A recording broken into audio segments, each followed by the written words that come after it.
O cancro do pulmão é a principal causa de mortalidade por tumores malignos em Portugal. É uma doença que mata quase 2 milhões de pessoas em todo o mundo. Hoje é Dia Mundial do Cancro do Pulmão e é nosso convidado o professor Javier Galego, cirurgião cardiotorácico. Muito bom dia. Muito bom dia. Obrigada pela sua presença. Obrigado. Há esta prevalência, mas há mais prevalência em homens do que em mulheres. É possível também explicar aqui esta tendência? Pronto, realmente é uma prevalência superior em homens do que em mulheres, principalmente por causa dos fatores, os fatores ambientais também e os fatores tabágicos, que sempre foi mais prevalente em homens do que em mulheres. A verdade é que estamos a assistir a uma mudança em que a prevalência nas mulheres tem vindo a aumentar a nível do cancro do pulmão, precisamente por esta mudança também de hábitos, por exemplo, tabágicos. Esse continua a ser a principal causa do cancro? Continua a ser a principal causa do cancro. Estamos a falar em que o tabagismo hoje em dia supõe a volta de 15 a 30 vezes mais risco de ter cancro do pulmão do que as pessoas que nunca fumaram. Portanto, podemos fazer qualquer coisa para mudar isso, não é? Evidentemente podemos fazer qualquer coisa, como são as campanhas de prevenção tabágica, mas também principalmente depende das pessoas. É uma questão de conscienciar-nos que o tabaco não é bom, nem por causa da incidência do cancro do pulmão, mas também por causa de muitas outras patologias que provoca o tabaco. Que sintomas, que fatores é que nos devem deixar alertas para este diagnóstico? Pronto. Esse aqui é um dos grandes problemas do cancro do pulmão, porque assim como nós temos outras patologias, como é o cancro da mama, em que uma senhora pode encontrar um nódulo, um cancro do cólon, em que pode haver uma sangue nas fezes, outro tipo de patologias que dão sintomas, o cancro do pulmão é um problema grave porque não dá sintomas até estadios ou fases muito avançadas.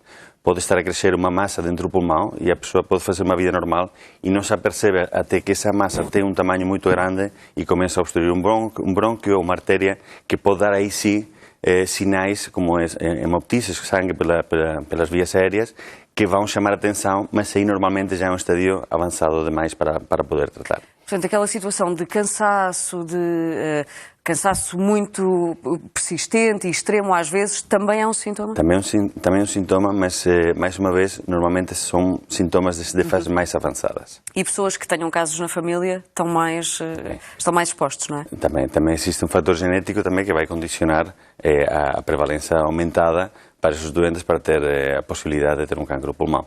A medicina avança e os tratamentos também vão melhorando e a cirurgia hoje já é uma boa opção. Exatamente. A cirurgia hoje em dia continua a ser o gold standard, portanto o tratamento de eleição para doentes com cancro do pulmão em estadios iniciais.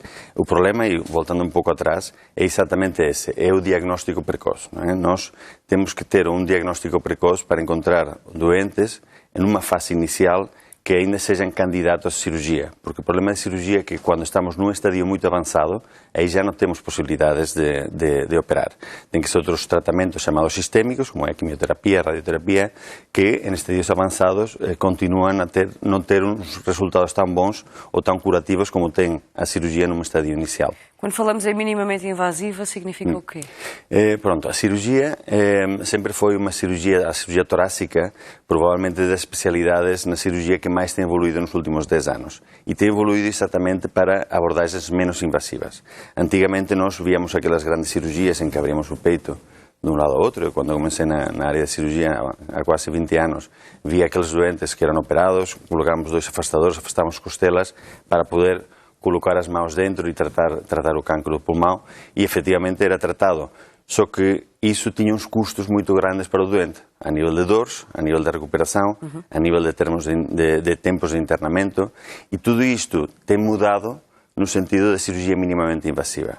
Cirurgia minimamente invasiva é principalmente aquilo que nós fazemos, que é a cirurgia chamada de porta única videoassistida. Consiste em fazer uma pequena incisão de 2-3 centímetros e por essa pequena incisão vamos introduzir uma câmara de vídeo e uns instrumentos para poder trabalhar dentro do tórax, só olhar para um ecrã, e vamos conseguir tratar o cancro do pulmão com resultados tão bons como na cirurgia aberta, mas a nível de recuperação do doente muito melhores por causa das vantagens da cirurgia mini-invasiva. Mas a nível de tratamento, por isso é que tem de ser uma extensão mais pequena, não é? Nesses primeiros estadios. Sim, a questão é que nós conseguimos tratar na cirurgia aqueles cancros do pulmão que estão localizados num lobo ou que ainda não estão estendidos para o resto do corpo. Porque quando já há uma extensão, já há um estadio muito avançado, não faz sentido tirar uma massa se já tem metástases pelo corpo todo. O que nós tratamos e conseguimos curar à volta de 85-90% de sobrevida ao fim de 5 anos, são aqueles estadios iniciais, portanto, aqueles tumores detectados em fase inicial, precoce, em que operamos, tiramos o cancro do pulmão, o doente recupera rapidamente por causa desta abordagem minimamente invasiva e com isso conseguimos a longo prazo dar uma cura, uma sobrevida alta aos doentes. E essa recuperação é feita em quanto tempo? Depois da cirurgia, quanto tempo depois é que o doente pode Imagina voltar a vida que normal? antigamente com as técnicas clássicas, e digo antigamente, mas provavelmente nos hospitais públicos ainda 50-60% dos doentes são operados pelas técnicas clássicas, os doentes passavam 2 semanas no hospital. Com estas técnicas minimamente invasivas, um doente pode ser operado e pode ter alta ao fim de 2-3 dias. Além disso, vai ter que usar menos recursos de cuidados intensivos, vai ter menos dores no pós-operatório, vai conseguir libertar uma cama do hospital mais cedo.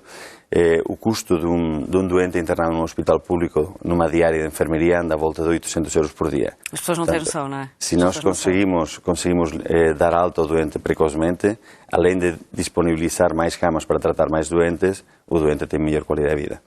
Professor Javier Gallego, muito obrigada pelo seu presente. Muito obrigado, é um prazer. Igualmente.